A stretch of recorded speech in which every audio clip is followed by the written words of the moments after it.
Modern बहू, धार्मिक सास। हाँ भाई, कौन हो? किससे मिलना है? जी मैं जोमेटो से आया हूँ। आपके यहाँ से नूडल्स का ऑर्डर आया था। तभी वहाँ आलिया आ जाती है।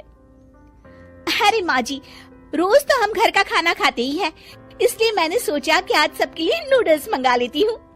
अरे बहू, तुझे तो पता है कि मैं बाहर का खाना खाती नहीं हूँ। अरे कम से कम मंगाने से पहले एक बार मुझसे पूछ तो लेती। मैं ये तेरे नूडल वूडल नहीं खाने वाली। हाँ क्या माँ जी, आप भी छोटी मोटी बातों को पकड़ कर बैठ जाती हैं। अरे बहन जी, आप दोनों के झगड़े के बीच मेरा वक्त क्यों बर्बाद कर रही हो? आपको अपने ऑर्डर की डिलीवरी लेनी है या नहीं? कमला अपनी बहू से कहती है। बहू, तूने मंगवाया है ना, तू ही खा, मैं नहीं खाने वाली। मैं चली अपने कमरे में। आलिया चिढ़कर डिलीवरी वाले से कहती है, भैया आप एक काम करिए, इसे लेकर वापस चले जाइए। डिलीवरी वाला वहाँ से चला जाता है और इस तरह सास बहू के झगड़े की वजह से सभी घर वाले उस रात भूखे सो जाते हैं। फिर एक दिन आलिया अपने घर पर अपने जन्मदिन की पार्टी मना रही होती है।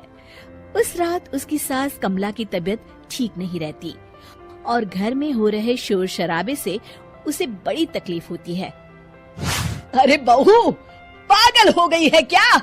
मेरी तबीयत इतनी ज्यादा खराब है और तू घर में शोर शराबा कर रही है। अरे माँ जी, आज मेरा जन्मदिन है। अरे जन्मदिन तो हर साल होता है। तेरे जन्मदिन के चक्कर में आज मेरा मरण दिन ना हो जाए। ओहो माँ जी, आप तो मेरी हर बात पर कोई ना कोई नुक्स निकालती ही रहती हैं। अब इंसान अपने घर में ही तो अपना जन्मदिन मनाएगा ना। अरे तो जन्मदिन मनाने के तरीके भी तो होते हैं ना। जरूरी थोड़ी है कि शोर शराबा करके ही जन्मदिन मनाया जाए। तभी वहाँ खड़ी आलिया की सहेलियाँ आपस में बात करने लगती है। अरे जरा इसकी सास को तो देख, ये तो बड़ी चिड़चिड़ करने वाली लगती है। बेचारी आलिया, उसे कैसी सास मिली है। मेरी मान, अब हमें यहाँ से चलना चाहिए। घर का खराब माहौल देख आलिया की सभी सहेलियां वहाँ से चली जाती हैं। अपनी सास का ये बर्ताव देख आलिया भी मुंह फुलाकर अपने कमरे में चली जाती है। इस तरह दोनों के झगड़े दिन ब दिन बढ़ते चले जाते हैं। देखते ही देखते दोनों सास बहू की तू मेमे के चर्चे पूरे मोहल्ले में होने लगते हैं। फिर एक दिन, माँ, अभी कुछ दिनों के लिए बच्चों की स्कूल की छुट्टियां लगी हैं। मैं सोच रहा था हम कहीं बाहर घुमाते हैं, क्या कहती हैं आप? हाँ हाँ बेटा, ये तो बहुत अच्छी बात है। मैं तो कब से वैष्णो देवी जाने की सोच रही थी। चलो इसी बहाने माता के दर्शन भी हो जाएंगे। कमला की बात काटते हुए आलिया कहती है, अरे नहीं नहीं, वैष्णो देवी जाकर क्या करेंगी? मेरी एक सहेली पिछले साल ही गई थी। रास्ते भर बेचारी तकलीफ से गुजरते गुजरते वहाँ पहुँची। आज तक पछता रही है। वैष्णो देवी भी कोई घूमने वाली जगह है क्या? एक काम करते हैं, हम लोग शिमला चलते हैं।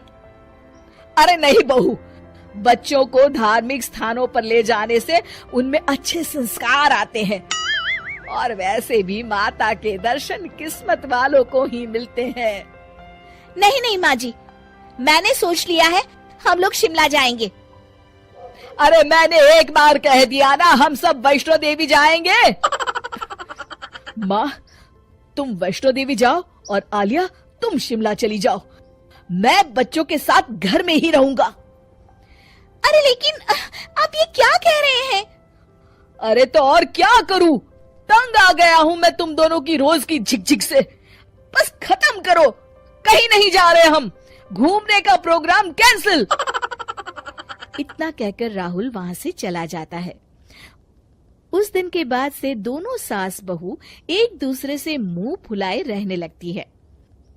फिर एक दिन, अरे बहू, आज मुझे बाजार जाना है, चलेगी तू? हाँ माँ जी, मुझे भी काफी सामान खरीदना है, चलिए चलते हैं। दोनों बाजार पहुंच जाते और खरीदारी करते समय किसी चीज को लेकर दोनों में बहस हो जाती है। अरे तुझे कुछ नहीं समझता, बाहर से दिखने में अच्छा दिख रहा है, 4 दिन भी नहीं चलेगा ये। अरे मैं कह रही हूँ ना, आप एक बार इसे लेकर तो देखिए, ये बहुत अच्छा है। अरे बहू, मैंने अपने बाल धूप में सफेद नहीं किए हैं। कपड़े को दूर से देखकर बता सकती हूँ कि कौन सा अच्छा है और कौन सा नहीं। अरे वाह माँ जी, मतलब मैं बेवकूफ हूँ, मुझे कुछ नहीं समझता है। तभी दोनों की बातें सुनकर दुकान वाला झुंझला कर कहता है, अरे माँ जी, आप दोनों अपना झगड़ा दुकान के बाहर जाकर करिए, मेरी दुकानदारी खराब मत करिए। अरे तू कैसी बात कर रहा है? अरे तो और क्या करूं? सारा मोहल्ला तुम दोनों के झगड़ों के बारे में जानता है। आपके झगड़े के कारण दूसरे ग्राहकों को तकलीफ हो रही है। जाइए, आप दोनों किसी और दुकान से सामान खरीद लीजिए।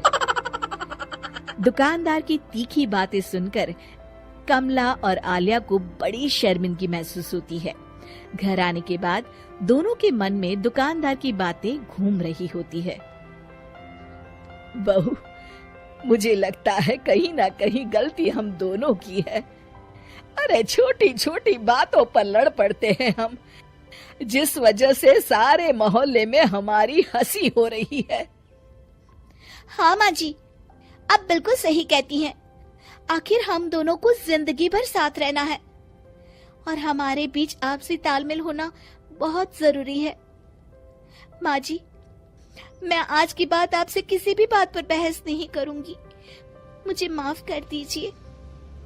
अरे कोई बात नहीं बहू, गलती हम दोनों की थी।